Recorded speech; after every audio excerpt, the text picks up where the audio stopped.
Good morning my dear student. आप देख रहे हैं कश्यप ट्यूटोरियल और मैं हूँ दिग्विजय कुमार। आज हम लोग स्टैंडर्ड 8 का चैप्टर नंबर 1 पढ़ेंगे, जिसका नाम है crop production and management. What crop production and management from page number 7। Previous video में हम लोगों ने इसके पहले वाले पेज को स्टडी किया था। आज यहाँ पे हम लोग इसका पार्ट 4 करेंगे। ठीक है, मैं पार्ट 1, 2, 3, 4 का डिस्क्रिप्शन इस वीडियो में दे दूंगा आपको। डिस्क्रिप्शन खोल के आप देख सकते हो, वहाँ से आप पढ़ सकते हो। ठीक, और ये क्लास 8 है, चैप्टर नंबर 1 साइंस पढ़ेंगे आज हम लोग from KTS। Okay, and our topic is protection from weeds. जैसे ही मैंने बोला बिट्स, आपको माइंड में आया होगा बिट्स होता क्या है। बिट्स एक प्लांट है। बिट्स एक प्लांट है जो कि हमारे क्रॉप में ऑटोमेटिक उग जाता है, निकल आता है। ठीक है, और उसे हमें रिमूव करना होता है। बिकॉज अगर रिमूव नहीं करेंगे तो हम जो न्यूट्रिएंट यूज कर रहे हैं प्लांट के क्रॉप के लिए, वो न्यूट्रिएंट विट्स एब्जॉर्ब कर लेगा। एडिशनल प्लांट होता है जो एब्जॉर्ब कर लेगा और हमारे प्लांट की ग्रोथ को डिक्रीज कर देगा। ठीक है, तो इसलिए वीड्स का रिमूवल जरूरी होता है। एक प्रोसेस है वीडिंग किसको बोलते हैं, इसको लिख सकते हैं आप। It is the process of removal of excessive growth of additional plant. Additional plant जो ग्रो कर रहा है आपका क्रॉप के फील्ड में, उसको जो एक्सेसिव ग्रोथ हो रहा है नियर योर क्रॉप, आपके क्रॉप के आसपास में जो भी आपका एडिशनल प्लांट ग्रो हो रहा है ऑटोमेटिक, इसको आपने ग्रो करने के लिए सोइंग नहीं किया, उसका सीड पे भी ग्रो कर रहा है, वो आपका बिट्स है, उसका रिमूवल जरूरी है। तो इसमें देखिए प्रोटेक्शन फ्रॉम बिट्स में हम लोग खुरपी का यूज करेंगे ताकि उसको अपरूट करेंगे, उसके बिट्स के रूट को अपरूट करेंगे ताकि वो ग्रो नहीं करे। सीड ड्रिल का भी यूज कर सकते हैं उसको हम लोग अपरूट करने के लिए। Spraying to 4D a type of toxic syrup. Spray एक प्रकार का एक स्प्रे होता है जिससे हम लोग वीड्स को रिमूव कर सकते हैं उसको। देखिए, weeds are the unwanted grass और the unwanted plant that grow near your crop and stop it growth. आपके क्रॉप की ग्रोथ को रोक देता है, जो आपके क्रॉप के आसपास में ग्रो करता है। कैसे रोकता है भाई? Because weeds absorb all the nutrients, so the nutrients that are available for your crop become less। जो न्यूट्रिएंट आपके क्रॉप के लिए अवेलेबल है वो लेस हो जाता है। तो इसको हम लोग थोड़ा आप देख लीजिए वीडियो को पॉज करके। ठीक है, और हम थोड़ा विजन पे आते हैं और विजन की बात करते हैं। Do you know the things that constitute potential threats to crops? ये क्रॉप्स के लिए जो पोटेंशियल थ्रेट है, डर है, वो क्या है आपको पता है? अगर पता नहीं है तो जान लीजिए वीड्स होता है। Harsh weather, insects, pests, and what else? देखिए क्या ये वाला harsh weather. Harsh weather means जो ख़राब वेदर है वो आपके क्रॉप को ख़राब कर सकता है। इंसेक्ट है यहाँ पे, ये इंसेक्ट भी आपके क्रॉप को ख़राब कर सकता है। इधर में पेस्ट्स है, जो कीड़े मकोड़े होते हैं, जैसे चूहा है, कीड़ा मकोड़ा है, उस आपका क्रॉप को ख़राब कर सकता है। तो ये सब 3 चीज़ है जो आपके क्रॉप को ख़राब कर सकता है। यही पोटेंशियल थ्रेट्स है, आपका डर है जो क्रॉप को होता है। Weeds. That's right. Weeds are harmful plants that grow along. और एक वीड्स भी है जो कि मोस्ट इम्पोर्टेंट है यहाँ पे आपके क्रॉप के लिए है, ख़राब करने के लिए। तो harmful plants that grow alongside the crops. Crop के साथ भी ही वो प्लांट उग जाता है जो आपके क्रॉप को ख़राब कर देता है। देखिए ये वीड्स को अच्छे से देख लीजिए किस तरह का ये वीड्स है इसमें, और कोशिश करना इस वीड्स को ना एक पार्टिकुलर टाइम से पहले ही इसको अपरूट करके बाहर निकाल दे। मीन्स इसका फ्लावर और सीड आने से पहले इसको बाहर निकाल सकते हैं आप। अगर निकाल देते हैं तो क्या होगा, ये दोबारा ये फिर से जर्मिनेट नहीं कर पाएगा और आपके क्रॉप को बर्बाद नहीं कर पाएगा। Alongside the crops. Why are weeds considered to be a threat? It's because these plants too have roots which take up the nutrients from the soil and they compete for sunlight and water. ये आपके crop के लिए ख़राब क्यों होता है, ये means threat क्यों है ये बीट्स आपके लिए, आपके क्रॉप के लिए? क्योंकि ये जो इसका रूट है ना, न्यूट्रिएंट्स को, वाटर को, मिनरल्स को एब्जॉर्ब कर लेता है आपके सॉइल से, और इसका नतीजा होता है कि आपके क्रॉप को पार्टिकुलर अमाउंट में न्यूट्रिएंट नहीं मिल पाता, इसलिए इसको अपरूट करना ज़रूरी होता है। This could seriously damage the crops, leaving them with little or no nutrients at all. So, how do farmers get rid of these plants?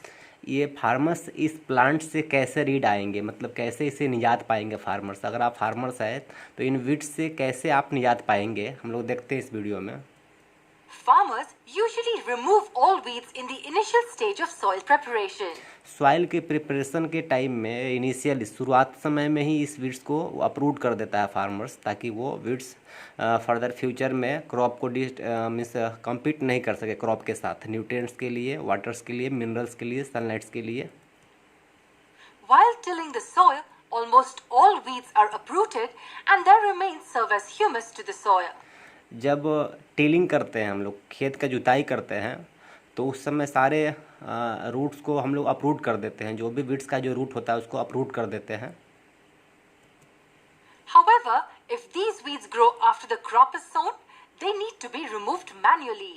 अगर किसी कारण से उसका रूट बच गया आपका वीड्स का, तो उसको मैनुअली रिमूव करना ज़रूरी होता है। देखिए मैनुअली रिमूव कर रहे हैं किसान, फार्मर वीड्स को रिमूव कर रहे हैं। This can be done with bare hands or with medicines which kill these plants. या आप मैनुअली इसको अप्रूव कर दे, अदरवाइज आप मेडिसिन का यूज कर सकते हो। जैसे मैंने बोला आपको वहाँ पे बोर्ड पे कि 2 और 4D ये स्प्रेइंग होता है, स्प्रेइंग, जिससे हम लोग इसको डिस्ट्रॉय करते हैं। Wait, what do I mean by medicines? Won't these medicines damage the crop?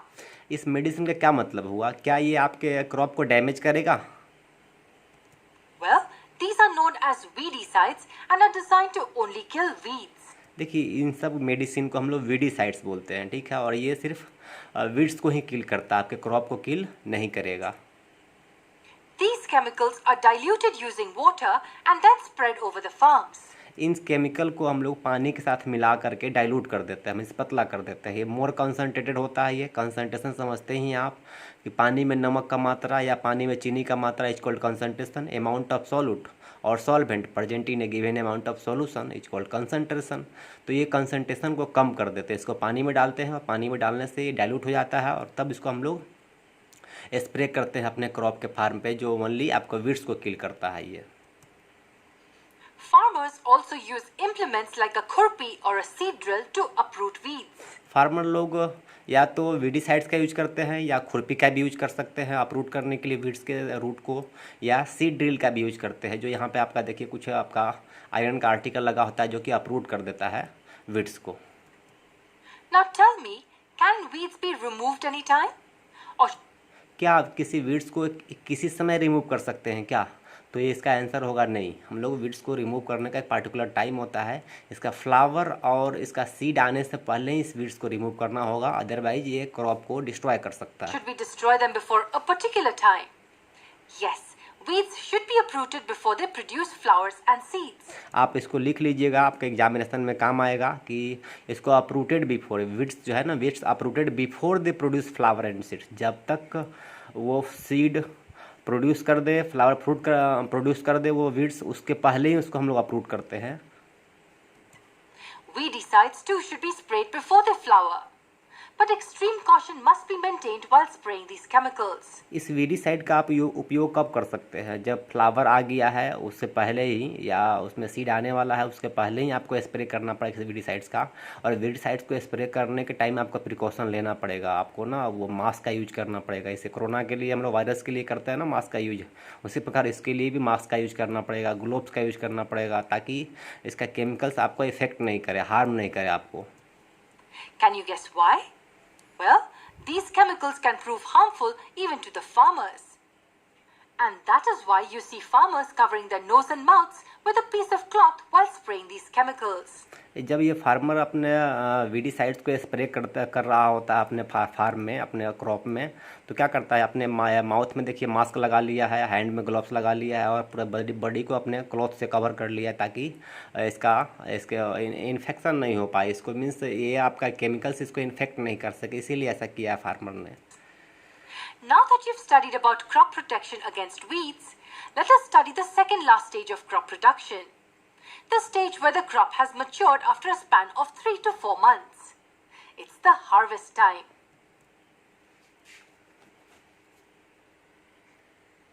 आइए थोड़ा सा बुक को स्टडी कर लेते हैं, एक बार रिव्यू कर लेते हैं बुक में क्या लिखा हुआ है। या देखिए यहाँ पे क्या है, थोड़ा गौर दीजिएगा या गौर कीजिएगा। प्रोटेक्शन फ्रॉम वीड्स, वीड्स से प्रोटेक्शन, ठीक है, आपने देखा वीडियो में। Boojho and Paheli went to a nearby wheat field and saw that there were some other plants in the field.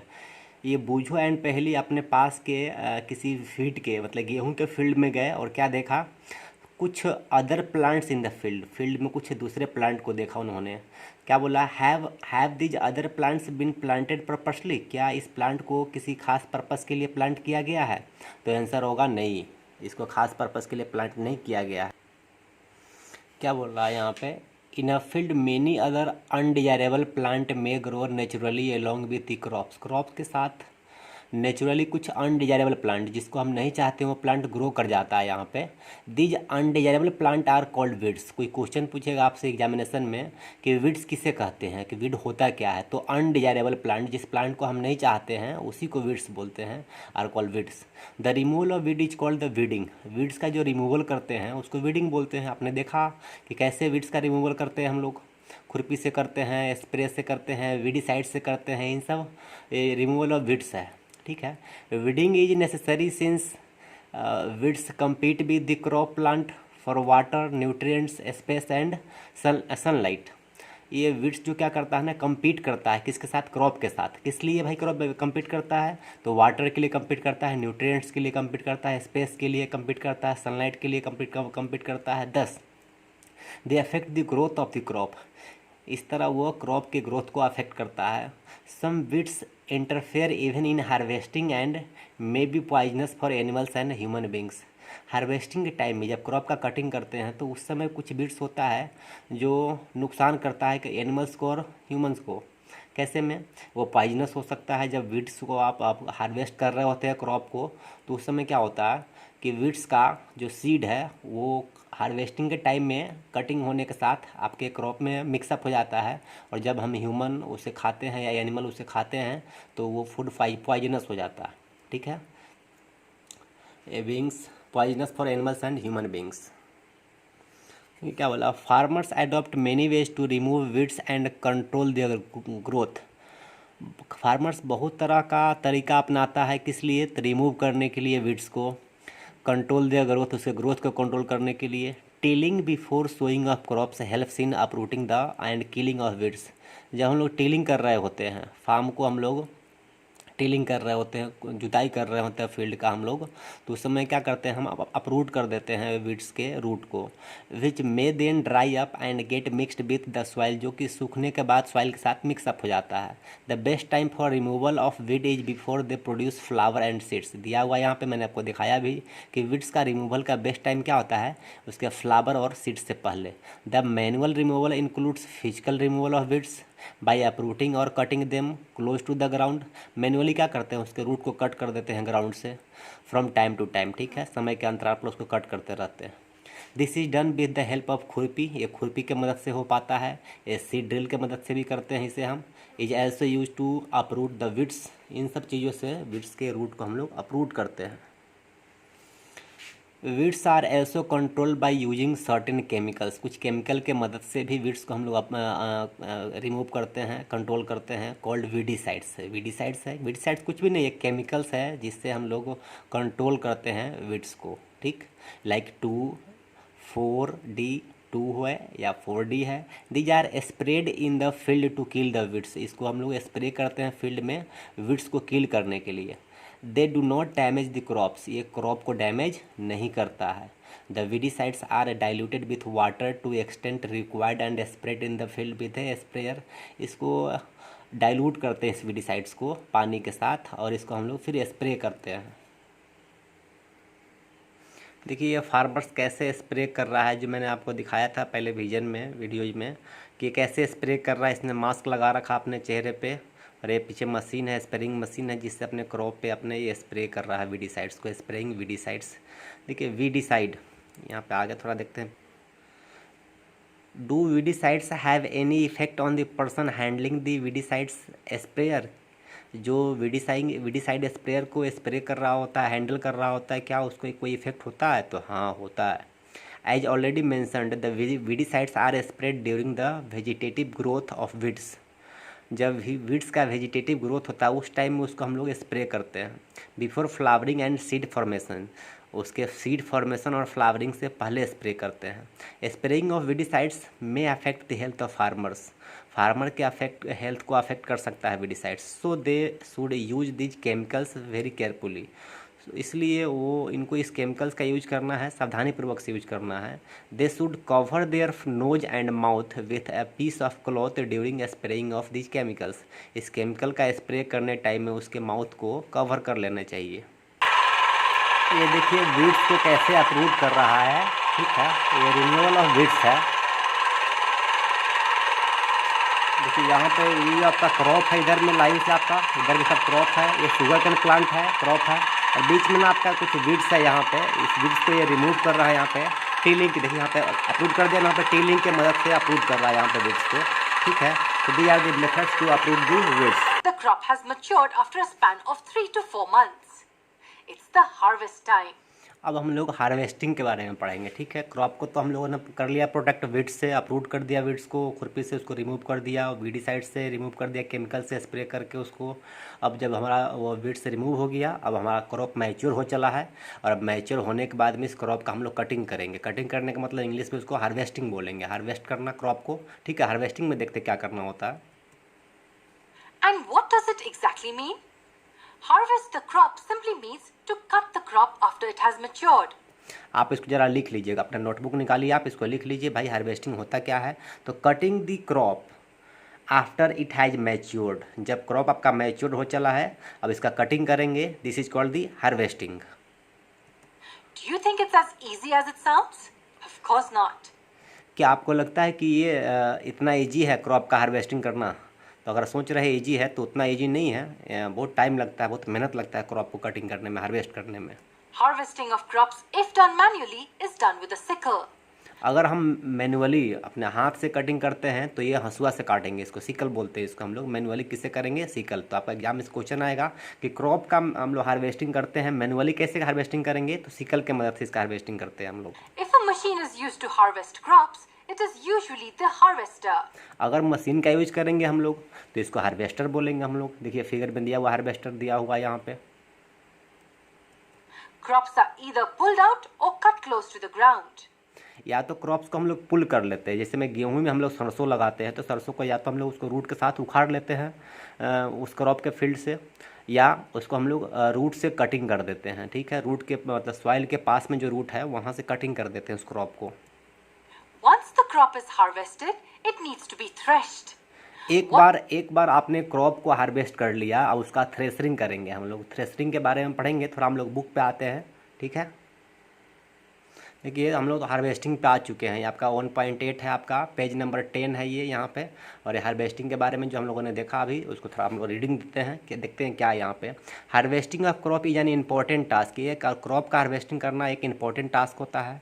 The cutting of crop after it is mature is called harvesting. Question होगा examination में, define harvesting. तो क्या लिखिएगा भाई? Crop आपका mature हो चला है, ठीक है, अब उसका कटिंग करेंगे, this is called harvesting. The cutting of crop after it is mature, जब क्रॉप आपका मैच्योर हो गया तब उसका कटिंग करेंगे, उसी को बोलेंगे हार्वेस्टिंग, ठीक। इन हार्वेस्टिंग में क्या होता है? क्रॉप्स आर पुल्ड आउट और cut close to the ground. या तो क्रॉप को पुल कर लेते हैं ग्राउंड से, या उसको हम लोग कट करते हैं close to the ground, ground के क्लोज में, मतलब ग्राउंड के नज़दीक से उसके स्टॉक को कट करते हैं। It usually takes 3 to 4 months for a cereal crop to mature. Cereal का क्रॉप मैच्योर होने के लिए कम से कम 3 से 4 महीना लगता है। सीरियल मीन्स क्या हो गया? व्हीट हो गया, मेज हो गया, ये सब आपका सीरियल क्रॉप्स है। Harvesting in our country is either done manually by sickle. ये हार्वेस्टिंग हमारे कंट्री में या तो सिकल से करते हैं मैनुअली, और by a machine called the harvester, या एक मशीन जिसको हार्वेस्टर बोलते हैं। In the harvested the grain seeds, the grain seed need to be separated. अब सीड को सेपरेट भी करना पड़ेगा। जब हार्वेस्ट तो कर लिया, एक बार कटिंग कर लिया क्रॉप्स का, अब हम लोग क्रॉप के स्टॉक से, उसके तना से, उसके स्टेम से हम लोग सीड को सेपरेट करेंगे, ठीक है, उसकी बात करेंगे हम लोग। The grain seed need to be separated from the chaff. Chaff means क्या होता है? उसका स्टॉक जो तना होता है, उस चाफ से इसको हम सेपरेट करेंगे। This process is called threshing. इसी को थ्रेसिंग बोलते हैं, ठीक है। What do I mean by threshed? The grains need to be separated from the stalks. अभी देखिए क्या बोला गया यहाँ पे कि थ्रेसिंग का मतलब क्या होता है कि separating grains from the stock. आप कॉपी लिखिए, कॉपी लीजिए और उसमें लिख लीजिए नोटबुक में अपने, क्या तो separating grains from the stock. देखिए यहाँ पे इसका स्टॉक गायब हो गया, पहले इसका स्टॉक था, अब इसका स्टॉक गायब हो गया, इसी को बोलते हैं थ्रेसिंग। क्रॉप को हार्वेस्ट करने के बाद उसको हम लोग थ्रेसिंग करेंगे, ठीक। Threshing is the next step after harvesting and is carried out manually. However, even machines called threshers are employed for this nowadays. अब तो थ्रेसरिंग के लिए हम लोग मशीन को भी एम्प्लॉय कर लिया है, जिसको हम लोग थ्रेसर्स बोलते हैं। आपने देखा होगा आपने कि थ्रेसर्स कैसे होते हैं। इसमें ना हम लोग सीड को, जो व्हीट का जो स्टॉक होता है ग्रेन्स के साथ, इसको इनपुट डालते हैं इसमें, और इधर में हस्क के फॉर्म में उसमें से वो बाहर निकल जाता है भूसा, और यहाँ से आपका सीड बाहर निकल आता है। इस तरीके से थ्रेसिंग करते हैं हम लोग। In certain cases, farmers use a combination of harvester and thresher, a machine called combine. किसी किसी स्पेशल केस में जब फील्ड बड़ा होता है, क्रॉप बहुत ज़्यादा होता है, तो उस समय क्या करते हैं हम लोग, हार्वेस्टर और थ्रेसर साथ में होता है।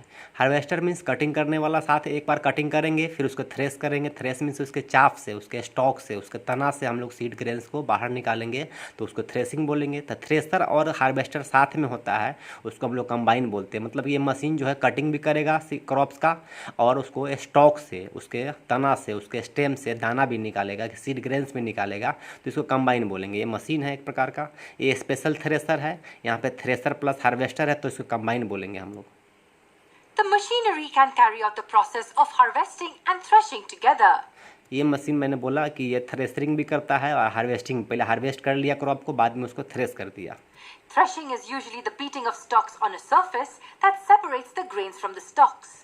ये थ्रेसिंग क्या होता है, या हम लोग ये बीट करते हैं किसी भी ऑब्जेक्ट पे, इसको सीड कर मतलब कि स्टॉक को बीट करते हैं सीड ग्रेन्स बाहर निकालने के लिए। यही थ्रेसिंग है जो मैनुअली करते हैं हम लोग।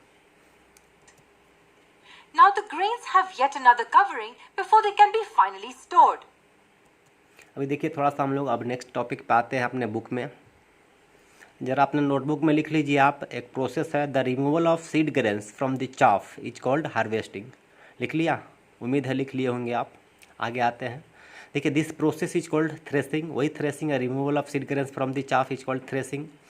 Like this is carried out with the help of machine called the combine. इसको कंबाइन के मदद से इसको कैरी करते हैं, which is in fact a combined harvester and thresher. ये कंबाइन क्या है, ये हार्वेस्टर भी है, कटिंग करने का मशीन भी है, और चाफ से सीड ग्रेन्स को सेपरेट करने का मशीन भी है, दोनों साथ में है, तो ये कंबाइन है। ठीक है, ये कंबाइन की बात करते हैं हम लोग। फोटो देख लीजिए आप, ये कंबाइन का फिगर है। यहाँ पे हम लोग आते हैं, यहाँ पे देखिए अब पहली क्या बोल रही है। यहाँ पे पहली बोल रही है आफ्टर हार्वेस्टिंग के बाद, कटिंग करने के बाद, some stuffs are left in the field. कुछ स्टफ्स मतलब होता है ना, खूंटी होता है, हम लोग अपने लोकल लैंग्वेज में बोलते हैं, और आपके लैंग्वेज में क्या बोलते हैं आप समझ लीजिएगा। जिस आप क्रॉप को आपने कट किया सॉइल के नज़दीक से, और जो नीचे जो बच गया उसका पार्ट, उसका रूट जो है, उसको स्टफ्स बोलते हैं। Are left in the field which are burned by farmers. ये फार्मर के द्वारा जला दिया जाता है। पहली इज वरीड, पहली दुखी है, चिंतित है। She knows that it causes pollution. क्यों दुखी है भाई? क्योंकि ये जलने से पोल्यूशन होगा, CO2 का प्रोडक्शन होगा, हमारे एनवायरनमेंट में CO2 आएगा, ग्लोबल वार्मिंग बढ़ेगा तो गर्मी बढ़ेगा तो ग्लेशियर मेल्ट करेगा तो हम पानी से डूब जाएंगे, तो हम पृथ्वी हमारा तबाह हो सकता है इससे, पोल्यूशन से। It may also catch fire and damage the crop lying in the field. अगर आपके फील्ड के बगल में कोई दूसरा क्रॉप अभी तक लाइंग कर रहा है, उसमें हार्वेस्ट नहीं किया गया, तो उसको ये डैमेज कर सकता है। देखिए, farmers with A small holding of lands do the separation of grains and chaff by winnowing. Farmer लोग जिसके पास छोटा सा लैंड है वो सेपरेशन करेगा विनोइंग से। विनोइंग क्या होता है? यहाँ पे हम लोग सीड ग्रेन्स को सेपरेट करते हैं उसका हस्क से, यही आपका विनोइंग है। You have already studied in class 6, आप क्लास 6 में पढ़ चुके हैं विनोइंग के बारे में। देखिए यहाँ पे विनोइंग मशीन है, देख रहे हैं यहाँ पे ना, इसमें आपका वो कुछ विंग्स लगे होते हैं, डैने लगे होते हैं, इसको हम लोग घुमाते हैं मैकेनिकली, इसको घुमाते हैं, रोटेट करते हैं, और इसमें ऊपर में सीड ग्रेन्स डालते हैं, तो ये सीड ग्रेन्स को हस्क को बाहर निकाल लेता है यहाँ पे देखिए, और सीड ग्रेन्स नीचे गिरता है जो यहाँ पे स्टोर करते हैं हम लोग। ये आपका विनोइंग मशीन है यहाँ पे आपका। देखिए यहाँ पे क्या बोला है कि हार्वेस्ट फेस्टिवल, कुछ हार्वेस्ट करने के बाद मीन्स कटिंग करने के बाद एक हार्वेस्ट फेस्टिवल होता है हमारे डिफरेंट डिफरेंट रीजन्स में, भारत के डिफरेंट डिफरेंट रीजन्स में इसको हम लोग सेलिब्रेट करते हैं। आफ्टर 3 और 4 months of hard work there comes the day of the harvest. 3 से 4 महीने के बाद हार्ड वर्क, 3 से 4 महीने हार्ड वर्क के बाद एक दिन आता है जिसको हार्वेस्ट बोलते हैं हम लोग। The site of golden fields हो गया ऑफ स्टैंडिंग क्रॉप्स। ये आपने गोल्डन फील्ड मतलब कि जब क्रॉप के फील्ड में जाएंगे तो आपको सुनहला रंग दिखाई देगा, गोल्डन कलर दिखाई देगा, और लैडन विथ ग्रेन्स, उसमें ग्रेन्स भरे होते हैं। Fills the heart of the farmer with joy and sense of well being. और फार्मर के हार्ट को मतलब दिल में खुशी होता है कि वाह कितना बढ़िया मेरा फसल है, मैंने जो किया बहुत काफ़ी अच्छा किया। The efforts of the past seasons have borne fruit and it is time to relax and enjoy a little. उसने जो कड़ी मेहनत की फार्मर ने, उसके बाद उसको एक रिलैक्स करने का मौका मिला, एंजॉय करने का मौका मिला। The period of harvest is thus of great joy and happiness in all part of India. तो ये जो आपका पीरियड होता है हार्वेस्ट का, ये बहुत खुशी का माहौल क्रिएट करता है भारत के सभी पार्ट में। Main and women celebrate it with great enthusiasm. और मैं मतलब कि मर्द जो है औरत जो है दोनों मिल के बहुत खुशी से इसको सेलिब्रेट करते हैं। Special festival associated with the harvest season are Pongal. कुछ स्पेशल फेस्टिवल है जैसे साउथ में सेलिब्रेट करते हैं पोंगल, बैसाखी सेलिब्रेट करते हैं पंजाब, हरियाणा, राजस्थान में। होली तो इधर नॉर्थ इंडिया में सेलिब्रेट करते हैं, ऑलमोस्ट ऑल इंडिया में सेलिब्रेट करते हैं। दिवाली भी सभी जगह लगभग सेलिब्रेट करते हैं। नबन्या एंड बिहू आपका कुछ आसाम में सेलिब्रेट करते हैं, आई थिंक आपने पढ़ा होगा स्टैंडर्ड 6-7 में। Have yet another covering before they can be finally stored. देखिए ग्रेन्स को स्टोर करने से पहले उसमें देखिए कुछ कवरिंग है, देख रहा है इसमें ना, ये इस ग्रेन्स में कुछ कवरिंग है, इसका हस्क है। तो स्टोर करने से पहले इस हस्क को रिमूव करना पड़ेगा। और रिमूव करने के लिए हम लोग एक प्रोसेस से आते हैं जिसको विनोइंग बोलते हैं, जो मैंने आपका बुक में पढ़ के दिखाया आपको। That is the chaff. Chaff is then separated by a process called winnowing. देखिए इस चाफ को हम लोग एक प्रोसेस से सेपरेट करेंगे, जो उसी प्रोसेस को बोलते हैं विनोइंग। तो आप लिख दीजिएगा विनोइंग क्या होता है। तो separation of chaff from the seed grains is called winnowing. लिख लीजिए कॉपी में आप, सेपरेशन ऑफ चाफ। इस चाफ को रिमूव करेंगे, कहाँ से, तो सीड ग्रेन से रिमूव करेंगे। इस प्रोसेस को क्या बोलेंगे, विनोइंग बोलेंगे हम लोग। In this process, small farmers manually separate the chaff from grains with the help of the wind. छोटे छोटे किसान क्या करते हैं, इस चाफ को सेपरेट करते हैं ग्रेन से। किसके मदद से, तो विंड के मदद से, हवा के मदद से ना। इसमें देखिए आपका जो सीड ग्रेन्स आ रहा है, इधर में हस्क निकल रहा है इसका, तो हस्क को बाहर कर दिया गया चाफ को, और सीड ग्रेन्स यहाँ पे जमा हो गया। ये चाफ है यहाँ पे, ये सीड ग्रेन्स नीचे गिर रहा है यहाँ पे आपका ये, ठीक है, और चाफ इसका बाहर रिमूव हो रहा है इधर में। तो इसी को बोलते हैं हम लोग winnowing, separating the chaff from grains. कोई पूछेगा विनोइंग, व्हाट इज विनोइंग, आपके पापा जी पूछेंगे बेटा पढ़ लिया तूने, आप क्या बोलेंगे विनोइंग क्या होता है, जरा बोलिए, आप बोल के देखिए। आप किसको सेपरेट कीजिएगा, आप कमेंट कीजिएगा मेरे को, किसको सेपरेट करना है आपको, किस चीज़ से सेपरेट करना है। भाई चाफ को सेपरेट करेंगे, सीड ग्रेन से सेपरेट करेंगे। Separating the chaff from seed grains या from grains is called winnowing. Grains are dropped down from a height and the wind carries away the chaff while the grains, being heavier, get collected into a heap. देखिए winds क्या होता है, wind क्या करता है, चाफ्स को अपने साथ बहा करके ले जाता है, फ्लो करके ले जाता है, और आपका जो ग्रेन्स होता है हेवियर होता है, एक हिप के फॉर्म में यहाँ पे जमा हो जाता है, ठीक। So, with the three processes of harvesting, threshing and winnowing, देखिए यहाँ पे आपने पढ़ा, आप हार्वेस्टिंग के बारे में पढ़ा, क्रॉप को कटिंग किया आपने, सिकल से कटिंग किया, हार्वेस्टर से कटिंग किया, cutting the crop after it has matured, crop जब मैच्योर हो गया उसको कटिंग किया आपने, ये हार्वेस्टिंग था आपका। फिर उसके बाद थ्रेशरिंग किया आपने, थ्रेशिंग में क्या किया, separating grains from the stock, stock से सेपरेट करेंगे तो उसको थ्रेशिंग बोलेंगे, ठीक है। Separating grains from the stock, कहाँ से सेपरेट करेंगे, यहाँ पे ध्यान रखिएगा, ये स्टॉक से सेपरेट कर रहे हैं, थ्रेशिंग बोलना है।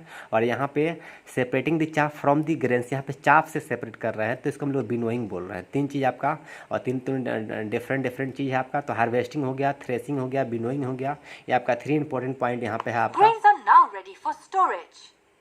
Do you think storage of grains involves a lot of work?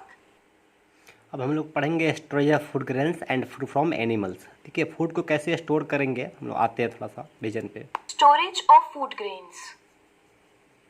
Once farmer obtain grains from the crop, The next task is storage. अभी देखिए फार्मर ने क्रॉप से ग्रेन प्राप्त कर चुका है। यहाँ पे ग्रेन प्राप्त होने के बाद में क्या करना है, इसको अब स्टोर करना है। अब हम लोग का नेक्स्ट टास्क क्या होता है, फार्मर का स्टोर करना होता है इसको। To keep the agricultural produce for a long time, it should be kept safe from moisture, insect, rats and microorganisms. अभी देखिए ये लॉन्ग टर्म के लिए स्टोर करने के लिए ज़रूरी होता है फार्मर्स को, ये स्टोरेज के लिए क्या, तो मॉइस्चर उसमें नहीं हो। आपके सीड क्रॉप्स में मतलब क्रॉप्स में आपका जो ग्रेन्स है, ग्रेन्स में मॉइस्चर नहीं हो। मॉइस्चर समझते हैं ना भाई, little droplets of water in the atmosphere, वो मॉइस्चर है। वातावरण में या आपका एटमॉस्फेयर में वाटर का थोड़ा थोड़ा जो ड्रॉपलेट्स होता है उसको मॉइस्चर बोलते हैं, नमी बोलते हैं हम लोग। नमी नहीं होनी चाहिए आपके क्रॉप में, सीड ग्रेन्स में। इंसेक्ट्स भी नहीं होने चाहिए। आपका इंसेक्ट्स होगा तो आपके सीड के ना सीडलिंग को, आपका एम्ब्रियो को वो खा जाएगा आपका ये क्या कहते हैं इंसेक्ट्स, जिस कारण से आप जब सोइंग करेंगे से आप सीड को, उसी सीड को आप तो वो जर्मिनेट नहीं कर पाएगा, इसीलिए वो ख़राब कर देगा आपके सीड को, ये बर्बाद कर देगा इंसेक्ट्स। तो आपके इसके सीड्स में मीन्स ग्रेन्स में आपका इंसेक्ट्स भी नहीं होना चाहिए। आपका रेट देखिए, रेट भी भाई तबाही कर देगा, बर्बाद कर देगा आपके इस उगाए हुए क्रॉप्स ग्रेन्स को, जो कि तबाह कर सकता है, बर्बाद कर सकता है, इसको खा सकता है। और माइक्रो ऑर्गेनिज्म, जो छोटे छोटे माइक्रो ऑर्गेनिज्म, माइक्रो मीन्स क्या होता है, स्मॉल, 10⁻⁻6 को माइक्रो बोलते हैं। ऑर्गेनिज्म मतलब कि समझते हैं ना, ऑर्गेनिज्म किसको बोलते हैं भाई, आप 6 में पढ़ा होगा आपने, 6, 7, 8 में, आप तो 8 में पढ़ना है आपको। ऑर्गेनिज्म क्या है, जब बहुत सारे सेल को मिलाएंगे तो टिश्यू बनेगा, टिश्यू को मिलाएंगे तो क्या ऑर्गन बनेगा, और ऑर्गन को मिलाएंगे बहुत सारे ऑर्गन को, जैसे जैसे डाइजेस्टिव सिस्टम है, ऑर्गन को मिलाएंगे तो सिस्टम बनेगा। और सिस्टम मीन्स क्या, digestive system, circulatory system, respiratory system, nervous system, सब सिस्टम को मिलाएंगे तब बनेगा ऑर्गेनिज्म। तो यहाँ पे ऑर्गेनिज्म कौन है, माइक्रो ऑर्गेनिज्म। माइक्रो मीन्स बहुत छोटा ऑर्गेनिज्म है। तो आपका वो ग्रेन्स में आपका माइक्रो ऑर्गेनिज्म भी नहीं होना चाहिए, नहीं तो आपके इस उगाए हुए सीड ग्रेन्स को तबाह कर सकता है ये लोग। If fresh crop contains moisture, then these must be dried in sun. आपका जो फ्रेश क्रॉप होता है इसमें क्या होता है, मॉइस्चर होता है, थोड़ा ग्रीन होता है। इसमें मॉइस्चर को रिमूव करने के लिए इसको सनलाइट में ड्राई करना बहुत ज़रूरी होता है। जब तक सनलाइट में ड्राई नहीं करेंगे मॉइस्चर रिमूव नहीं होगा। सनलाइट में ड्राई करने से क्या होता है कि इसमें जो वाटर ड्रॉपलेट्स है वो वेपर के फॉर्म में बाहर निकल जाता है यहाँ पर, इसीलिए उसको ड्राई करना बहुत ज़रूरी होता है। If stored without drying, microorganisms may attack on them and these may lose their germination capacity. अभी देखिए, आप बिना सुखाए हुए, बिना ड्राई किए हुए अगर आपने स्टोर कर लिया इस गनी बैग में, तो माइक्रो ऑर्गेनिज्म इसके ऊपर अफेक्ट करेगा और तबाह कर देगा, इसके एम्ब्रियो को तबाह कर देगा, जिसको जर्मिनेशन नहीं हो पाएगा। जब इसको आप सीड को सो करेंगे फील्ड में तो सीड आपका जर्मिनेट नहीं कर पाएगा, इसीलिए इसको ड्राई करना ज़रूरी होता है। Generally, dried food grains are stored in jute bags or metallic bins. Generally क्या होता है, आमतौर पे क्या होता है कि ये जो ड्राइड फूड ग्रेन्स है, यहाँ पे ड्राइड फूड ग्रेन्स, इसको हम लोग कहाँ पे स्टोर करते हैं भाई, तो जूट बैग में इसको स्टोर करते हैं। आपका जूट मतलब क्या होता है, पटुआ से जो बना होता है बैग होता है, उसमें जूट बैग बोलते हैं, इसको स्टोर करते हैं। जूट का प्रोडक्शन जनरली कहाँ पर होता है, किस स्टेट में होता है, हमें कमेंट करके बताइएगा। आपके कमेंट का हमें इंतज़ार रहेगा, ठीक है। Jute bag means largest producer of jute, which state is the largest producer of jute in India, आप हमें कमेंट करके बताएंगे। या उसको मेटेलिक बीन्स में भी स्टोर करते हैं, मेटल का बीन बना होता है, इस मेटल बीन में हम लोग स्टोर करते हैं उस क्रॉप्स को, ग्रेन्स को। But for large scale storage, silos and granaries are preferred. लेकिन जब लार्ज स्केल में इसको ये स्टोर करते हैं तो इसके लिए सिलोस बना होता है। सिलोस यहाँ पे देखिए बना हुआ बड़े बड़े कंटेनर होते हैं, हम लोग अपने लोकल लैंग्वेज में कोठी बोलते हैं, शायद कुछ लोग जानते भी होंगे लोकल लैंग्वेज को।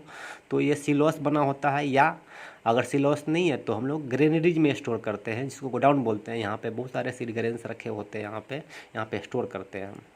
Where there is good protection from rats and other insects. जहाँ पे क्या होता है कि ये रैट्स से और दूसरे इंसेक्ट से प्रोटेक्शन होता है इस ग्रीनरी में या सिलोस में। At home, dried neem leaves are used to store food grains. घर में क्या होता है कि जो ड्राइड नीम लीव्स है, सूखा हुआ नीम का पत्ती को हम लोग मिला देते हैं सीड में, इस ग्रेन्स में, और तब इसको स्टोर करते हैं हम लोग। Some agencies like Food Corporation of India, that is FCI, and State Warehousing Corporations, that is SWC, offers to store food in large godowns. देखिए कुछ एजेंसी भारत में है जिसका नाम है FCI। आप इसको लिख लीजिएगा, इसका फुल फॉर्म को, FCI को और SWC को। F मतलब क्या होता है फूड, C मतलब कॉरपोरेशन, I मतलब ऑफ इंडिया। तो food corporation of India FCI या state warehousing corporation SWC, state warehousing corporation. FCI and SWC आपका ऑर्गेनाइजेशन है, एक संस्थान है जो कि भारत में काम करता है। किसके लिए? फूड ग्रेन्स को स्टोर करने के लिए। ये लार्ज गोडाउंस होता है यहाँ पे, इसमें स्टोर करते हैं फूड ग्रेन्स को हम लोग, ठीक है। इस गोडाउंस में स्टोर करते हैं हम लोग। In big godowns, specific chemical treatments must be done to ensure safety from microorganisms and pests. Micro organism के लिए, सेफ्टी के लिए और इंसेक्ट के सेफ्टी के लिए इसमें बहुत सारा ख्याल रखा जाता है यहाँ पे आपका इस ग्रीनरी इस FCI में SWC के तहत। Food from animals. तो अभी आपने देखा कि कैसे स्टोर करते हैं। थोड़ा सा अपने NCERT की बुक को देख लीजिए, क्या हम लोग जो पढ़े हैं वही लिखा हुआ है या अलग कुछ है। हमें तो लगता है कुछ अलग नहीं है, उस सेम है, सब चीज़ वही आपका। देखिए स्टोरेज की बात कर रहे हैं। Storage of produce is an important task. Storage जो है बहुत इंपॉर्टेंट टास्क होता है। If the crop grains are to be kept for longer time, अगर क्रॉप्स ग्रेन्स को आप बहुत लंबे समय के लिए स्टोर कर रहे हो, they should be safe from moisture, वो मॉइस्चर से सेफ होना चाहिए, जो मैंने दिखाया आपको। इंसेक्ट भी नहीं होनी चाहिए उसके अंदर, रैट्स भी नहीं होनी चाहिए, एंड माइक्रो ऑर्गेनिज्म भी उसके अंदर नहीं होनी चाहिए। The fresh crop has more moisture, जो फ्रेश क्रॉप होता है जिसको आपने हार्वेस्ट किया और हार्वेस्ट करने के बाद थ्रेशरिंग किया, विनोइंग किया, तो उसमें मॉइस्चर ज़्यादा होता है, ठीक है। If freshly harvested grains are stored without drying they may get spoiled और अटैक्ड बाई ऑर्गेनिज्म। अगर फ्रेश क्रॉप को, फ्रेश हार्वेस्टेड ग्रेन्स को अगर आपने स्टोर किया बिना सुखाए हुए, बिना ड्राई किए हुए, तो उसके ऊपर क्या हो जाएगा, वो गेट से स्पॉइल्ड और अटैक्ड बाय द ऑर्गेनिज्म, वो सड़ जाएगा या किसी ऑर्गेनिज्म के द्वारा अटैक किया जाएगा, जैसे में लूजिंग देयर जर्मिनेशन, जो अपने जर्मिनेशन को लूज कर देगा, ठीक है। हेंस इसीलिए before storing them the grains are properly dried in the sun to reduce the moisture in them. Seed grains को हम लोग प्रॉपरली ड्राई कर लेंगे सनलाइट में, ताकि उसका मॉइस्चर को हम लोग रिमूव कर सके। This prevents the attack of insects, ये क्या करेगा, इंसेक्ट के अटैक से बचा लेगा, पेस्ट के अटैक से बचा लेगा, बैक्टीरिया के अटैक से, फंगी के अटैक से बचा लेगा, ठीक है। Farmers stores grains in jute bags और मेटेलिक बिन्स। फार्मर क्या करते हैं, इसको स्टोर करता है किसमें, जूट के बैग में और मेटेलिक बिन्स में। However large scale storage of grains is done in silos and granaries. मैंने दिखाया फिगर में आपको कि सिलोस में कैसे स्टोर करते हैं, या ग्रेनरीज में जब लार्ज स्केल पे इसको स्टोर करना होता है तो हम लोग सिलोस में स्टोर करते हैं, नहीं तो ग्रेनरीज में स्टोर करते हैं। किसके लिए, to protect them from pest like rats and insects. उसको रैट से बचाने के लिए और इंसेक्ट से बचाने के लिए उसको हम लोग सिलोस में और ग्रेनरीज में स्टोर करते हैं। फिगर 10.A एंड 10.B मैं आपको फिगर दिखा। देखिए आपका NCERT का फिगर में कैसा सिलोस दिया हुआ है, यहाँ पे दिखाई दे रहा है ना। देखिए आप भारतीय राज्य निगम, वो FCI है, ठीक है, food corporation of India limited.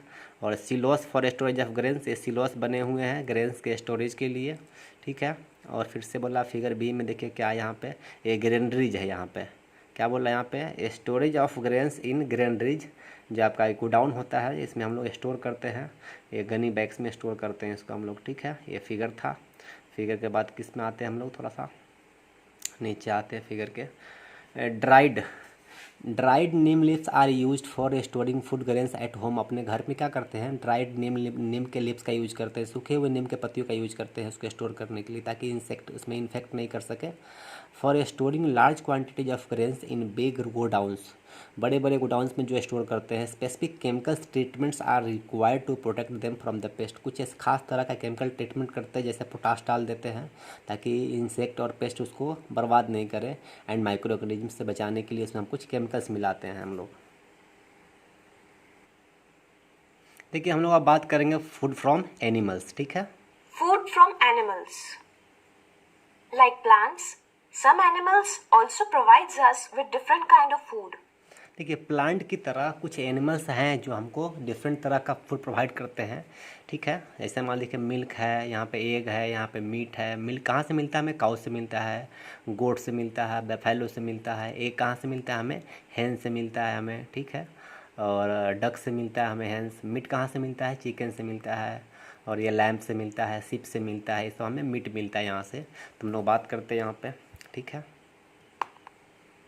Cow, buffalo, she-goat, she-camel provides milk. क्या यहाँ पे याद कर लीजिए आप, हमें दूध कहाँ कहाँ से मिलता है हमें?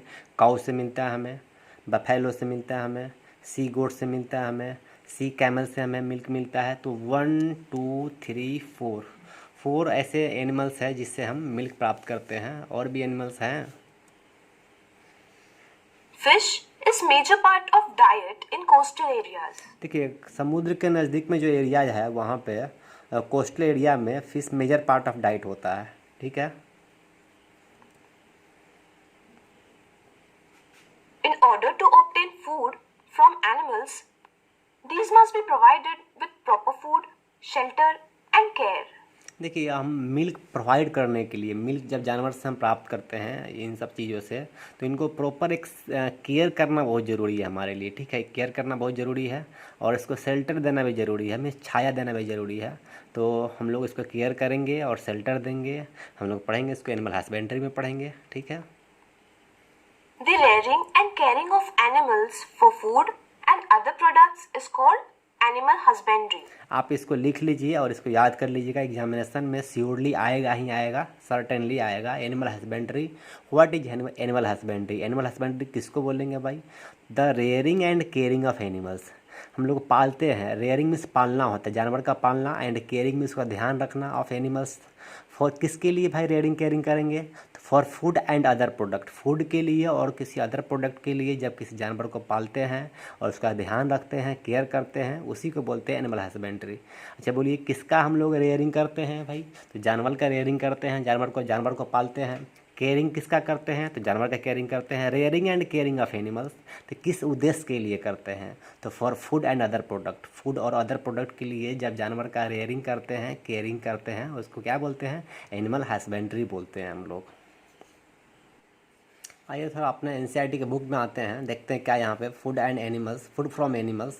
एक्टिविटी 1.3 आपका होमवर्क है। क्या बोला है? Make the flowing table in your notebook and complete it. इस टेबल को कंप्लीट करना है।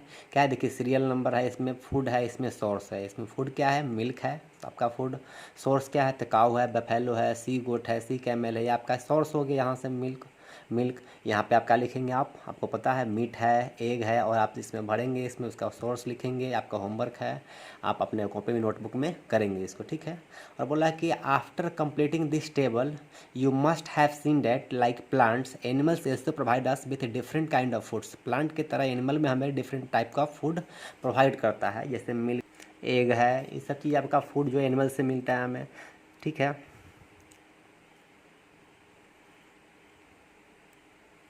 After completing this table, you must be seen that the like plants, animals also provide us with a different kind of foods. Many people living in the coastal areas consume fish as a major part of their diet. जो coastal area में जो लोग रहते हैं वो fish को as a major part of food use करते हैं, डाइट यूज करते हैं। In the previous classes you have learned about the food diet be obtain from plants. आपने पहले के क्लास में पढ़ चुका होगा जो हम लोग फूड प्लांट से प्राप्त करते हैं। We have just seen that the process of crop production. यहाँ पे हम लोगों ने क्या देखा? क्रॉप का प्रोडक्शन देखा, यहाँ पे कैसे प्रोड्यूस करते हैं। Involves in number of steps like selection of seeds. पहले क्या करेंगे? सीड का सिलेक्शन करेंगे हम लोग, फिर उसका सोइंग किया हम लोगों ने, ठीक है। उस तरह से उसका फिर सोइंग के बाद उसको हम लोग इरिगेट किया, फिर हार्वेस्ट किया, फिर थ्रेशरिंग किया, फिर विनोइंग किया, फिर उसका स्टोरेज किया। इन सब चीज़ों से हम लोग पढ़ा यहाँ पे। Similarly animal reared at home और इन फार्म्स, उसी प्रकार एनिमल को हम लोग रेयर करते हैं, पालते हैं, और घर पे या फार्म में पालते हैं। Have to be provided with proper food, shelter and care. उसको भी प्रॉपर फूड देना पड़ता है, शेल्टर देना पड़ता है, और उसका केयर करना पड़ता है, ध्यान करना पड़ता है। When this is done on a large scale, जब इसको लार्ज स्केल पे करते हैं, it is called animal husbandry. जो मैंने डेफिनेशन लिखवाया उसको, उस डेफिनेशन को आप लिख लेंगे। आप fish is good for health, fish is good for health. We get cod liver oil from fish, हम लोग फिश से क्या प्राप्त करते हैं, ये आपका जीके का क्वेश्चन है कि कोड लिवर आयल कहाँ से प्राप्त करते हैं, तो भाई फिश से प्राप्त करते हैं, which is rich in vitamin D. तो आपका जीके का क्वेश्चन है कि कोड लिवर आयल कहाँ से प्राप्त करते हैं, तो फिश से प्राप्त करते हैं। कोड लिवर आयल में क्या होता है, तो वहाँ पे विटामिन डी होता है। ठीक है, ये आपका ये बुक रहा आपका, और यहाँ पे आपका ये कीवर्ड्स है। आपने पढ़ा यहाँ पे एग्रीकल्चर प्रैक्टिस पढ़ा, एनिमल हस्बेंड्री पढ़ा, क्रॉप पढ़ा, आपने फर्टिलाइजर्स के बारे में पढ़ा, आपने आर्टिफिशियल नेचुरल मैन्यूर्स है, ग्रेन रिच पढ़ा आपने, सिलोस ग्रेन रिच पढ़ा, हार्वेस्टिंग भी पढ़ा आपने, नहीं सीड का हम लोग क्रॉप को कटिंग करते हैं, इरिगेशन भी पढ़ा, पानी डालते हैं सीड से हम लोग क्रॉप्स में, खरीफ क्रॉप पढ़ा आपने जो गर्मी के सीज़न में उगाते हैं, मैन्यूर्स पढ़ा आपने जो हम लोग घर में बनाते हैं मैन्यूर्स, और प्लफ पढ़ा आपने, प्लफ जो हम लोग टिल्टेशन में मदद करते हैं प्लफ से, और रबी क्रॉप्स पढ़ा ये आपका आप लोग विंटर सीजन में उगाते हैं, सीड्स पढ़ा आपने जिसको हम लोग शो करते हैं अपने फार्म में, सिलोस पढ़ा जिसमें स्टोर करते हैं हम लोग सीड ग्रेन्स को, सोइंग पढ़ा इसमें आपने हम लोग सीड ग्रेन्स को शो करते हैं फील्ड में, स्टोरेज पढ़ा आपने, स्टोरेज जैसे ग्रेनेज में स्टोर करते हैं, गनी बैग्स में स्टोर करते हैं, सिलोस में स्टोर करते हैं, स्टोरेज पढ़ा आपने, थ्रेसिंग पढ़ा आपने, थ्रेसिंग में क्या करते हैं हम लोग स्टॉक से सीड ग्रेन्स को सेपरेट करते हैं थ्रेसरिंग में, वीड्स पढ़ा आपने, अनवांटेड प्लांट्स को वो वीड्स बोलते हैं, वीडिसाइड्स पढ़ा जो केमिकल्स होता है स्प्रे करते हैं हम लोग वीड्स के ऊपर, वीडिसाइड्स था, winnowing means separation of chaff from the seed grains, winnowing था आपका। तो ये सब आपका कुछ इंपॉर्टेंट पॉइंट था जो आप हम लोगों ने डिस्कस करा। और यहाँ पे व्हाट यू हैव लर्नड आपने क्या पढ़ा, आपने पढ़ा यहाँ पे in order to provide food to our growing population we need to adopt certain agriculture practice. Growing population को फूड प्रोवाइड करने के लिए हम लोगों को कुछ एग्रीकल्चर प्रैक्टिस करना होता है। Some kind of plants grown and cultivated at a place constitute a crop. देखिए सेम काइंड ऑफ प्लांट्स को जब ग्रो करते हैं तो उसको हम लोग क्रॉप्स बोलते हैं। In India crops can be broadly categorised into two types based on the season. Season के बेसिस पे हम लोग रबी क्रॉप्स बोलते हैं, खरीफ क्रॉप्स बोलते हैं। It is necessary to prepare soil by tilting and levelling. Soil को प्रिपेयर करना जरूरी होता है, कैसे, तो टिल्टिंग से और लेवलिंग से। Ploughs and levellers are used for the this purpose. Plough का यूज करते हैं और लेवलर का यूज करते हैं इस पर्पस के लिए हम लोग। ठीक है, sowing of seeds at appropriate depth and distance gives good yield. जब सीड को सो करते हैं अप्रोप्रिएट डेप्थ पे, पार्टिकुलर गहराई पे, और डिस्टेंस को मेंटेन करते हैं तो किसके लिए, गुड यील्ड के लिए, ज़्यादा प्रोडक्शन के लिए। Good variety of seeds are sown after selection of healthy seeds. Healthy seeds से सिलेक्शन के बाद में गुड वैरायटी ऑफ सीड्स को हम लोग शो करते हैं। Sowing is done by the seed drills. Sowing हम लोग सीड ड्रिल की मदद से करते हैं। Soil needs replenishment and enhancement through the use of organic manures and fertilizers। Soil को इन्हेंस करना पड़ता है ऑर्गेनिक मैन्यूर्स और फर्टिलाइजर का यूज करने के साथ। Use of chemical fertilisers has increase tremendously with the introduction of new crop varieties. Chemical fertiliser का यूज अब बढ़ गया है, मतलब ज़्यादा बढ़ गया है, मतलब introduction of new crops varieties, new crop के न्यू वैराइटी के इंट्रोडक्शन के कारण। Supply of water to crops at appropriate intervals is called irrigation. भाई आपने देखा कैसे हम लोगों ने इरिगेट किया, मोट से किया, चेन से किया, ढेकली से किया, राहत से किया, ये सब चीज़ हम लोग इरिगेट किया। Weeding involves removal of unwanted and uncultivated plants called weeds. Weeds को हम लोग रिमूव करते हैं, जो जिसको कल्टिवेट नहीं किया है उस प्लांट को रिमूव करते हैं, जिसको अनवांटेड प्लांट को रिमूव करते हैं उसको वीडिंग बोलते हैं। Harvesting is the cutting of mature crop manually और बाई मशीन्स। मैनुअली हम लोग कट करते हैं क्रॉप्स को, मैच्योर क्रॉप्स को, या मशीन से कट करते हैं, उसको हार्वेस्टिंग बोलते हैं। Separation of grains from the chaff is called the threshing. Chaffs को हम लोग सेपरेट करते हैं, उसको हम लोग थ्रेसिंग बोलते हैं। और proper storage of grains is necessary to protect them from the pest and micro organism. Grains का प्रॉपर स्टोरेज जरूरी होता है, किस लिए जरूरी होता है भाई, तो उसको प्रोटेक्ट करते हैं हम लोग पेस्ट से और माइक्रो ऑर्गेनिज्म से। Food is also obtain from animals for which animals are reared. हम लोग एनिमल से भी फूड प्राप्त करते हैं जिसके लिए उसका रेयरिंग करते हैं, पालते हैं। This is called the animal husbandry, जिसे हम लोग एनिमल हस्बेंड्री करते हैं। देखिए मेरा वीडियो अगर आपको अच्छा लगा होगा तो आप इसको सब्सक्राइब कर दीजिएगा प्लीज़, ठीक है, और लाइक कर दीजिएगा। यहाँ पे बेल आइकन को दबा दीजिएगा ताकि सारे के सारे वीडियो आपको मिल सके यहाँ पे, ठीक है। और यहाँ पे सब्सक्राइब भी कर दीजिएगा इसे आप, ताकि आपको नया वीडियो आपको मिल सके आपको, ठीक है। Thank you.